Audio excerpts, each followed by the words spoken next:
Paz do Senhor, irmãos, que Deus possa abençoar a todos que vão ouvir a mensagem, que se encontra em 1 João, capítulo 2:2, que fala a plenitude da satisfação.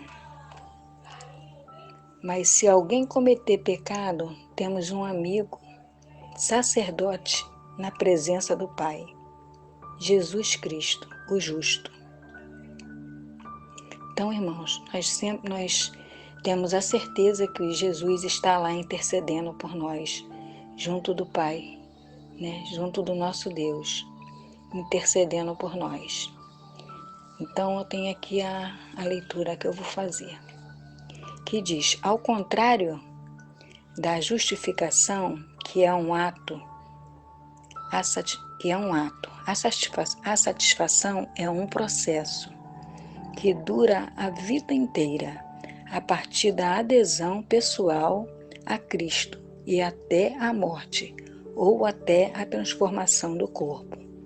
Ao ressoar da última trombeta, que está em 1 Coríntios 15:52, a satisfação é um caminho longo e apertado que encontra na carne, no mundo e em Satanás, e nos seus maiores obstáculos. A vida cristã começa na ausência de qualquer sentença e sentimento de culpa. Graça ao completo, perdão obtido pela graça de Deus, mediante a fé em Cristo Jesus, e continua com a geração de si mesmo, dia após dia, que está em Lucas 9:23. Aquele que faz mais a vontade da carne do que a vontade de Deus, não experimenta crescimento algum. É uma eterna criança em Cristo. Precisa de leite e não de alimento sólido. É carnal e não espiritual. E esta é a uma grande distância da plenitude da satisfação. 1 Coríntios 3, verso 1 a 3. A plenitude da satisfação está sempre longe, pois quanto mais santo se torna o crente, mais exigente ele se torna consigo mesmo e mais consciente do que o tamanho da santidade de Deus. A plenitude da satisfação é o maior desafio do pecador regenerado. A distância do alvo, porém, não deve desanimá-lo, nem um eventual retrocesso nessa gloriosa ascensão deve abatê-lo, a ponto de desistir da vida vitoriosa. O caminho da satisfação não é monótono, mas também não é fácil.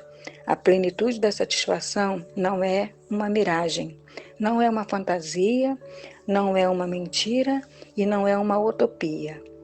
Ela existe e é possível chegar até lá. Para pôr os pés no último patamar da satisfação, é preciso subir muitos degraus. Quanto mais se sobe, mais se aproveita da plenitude, que vem lá de cima, e mais se perde da antiplenitude que vem lá de baixo. E assim, de degrau em degrau, de fé em fé e de força em força, de vitória em vitória, de glória em glória, o crente é transformado na própria imagem de Deus, que está em 2 Coríntios 3:18. Então, irmãos, é assim que nós vemos, né? Nós não podemos, irmãos, dar brecha para o inimigo. Não podemos. Nós temos que ir assim, como está dizendo aqui, né? A plenitude da satisfação não é uma miragem e nem uma fantasia. Não é uma mentira, não é uma utopia. Ela existe e é possível chegar até lá. Para pôr os pés no último patamar da satisfação, é preciso subir muitos degraus. Quanto mais se aproveita da plenitude que vem lá de cima, e mais se perde da plenitude que vem lá de baixo. E assim, de degrau em degrau, de fé em fé, de força em força, de vitória em vitória, De glória em glória, o crente é transformado à própria imagem de Deus. Então, que nós não venhamos, irmãos, a dar brecha para o inimigo. Às vezes, uma coisinha de nada, uma discussãozinha de nada dentro de casa, se torna como uma fagulha, né? Um incêndio, né? E aí destrói um lar. O diabo, ele quer contenda entre a família, né? Por isso que a gente vê aí tantos filhos que não falam com seus pais, tantos pais que não falam com os filhos, irmãos de mal com irmãos, e é isso que o inimigo quer, irmãos. Então, que nós que somos cristãos não venhamos a dar brecha para o inimigo, porque ele está ao derredor ao tempo todo, irmãos, esperando um pedacinho, né? Uma oportunidadezinha, uma brechinha para ele entrar, para fazer a desgraça nos lares. Que nós, como cristãos, irmãos, não venhamos a fazer isso. E que venhamos a alertar aqueles que ainda não aceitaram a Deus como Salvador da vida dele, a Jesus, né? Que eles venham aceitá-lo, para que isso não venha acontecer. Que venhamos tomar conta, irmãos, porque nós vemos tantos lares aí, não só de quem não é cristão, mas de quem é cristão também, sendo destruído, porque estamos dando brecha. Então, essa mensagem que eu deixo, que os irmãos venham a estar lendo os versículos que eu citei, né, para acompanhar tudo nas Santas Escrituras. E que Deus abençoe a cada um de vocês, assim como eu peço que Ele me abençoe também, que eu não venha deixar essas mentiras, fofocas, intrigas entrar dentro do meu lar, entrar na minha cabeça, na minha mente e nem no meu coração, porque tudo meu pertence ao Senhor. Então, essa mensagem eu deixo para vocês. Agora eu vou orar. Pai querido, muito obrigado, Senhor, porque até aqui o Senhor tem sido comigo, Senhor. Graças a Deus, Pai querido, eu não faço o impossível, Senhor, para não deixar, Senhor, brecha nenhuma para o inimigo.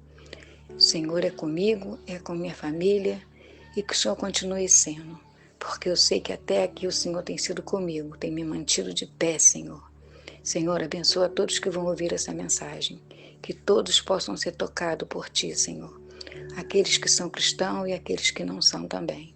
Que o Senhor venha abençoá-los.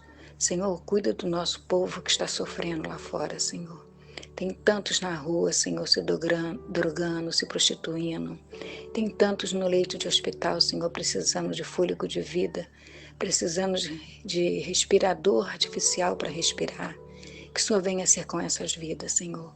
E não deixe, Senhor, o inimigo tocar em nenhum deles. Que todos venham a ter fé, Senhor. Fé em Ti, Senhor. Porque só o Senhor pode ser com todos nós. O homem pode dizer que não tem jeito, que não há jeito, né? Mas o Senhor pode todas as coisas. Aquilo que é impossível aos olhos dos homens, não é impossível para Ti.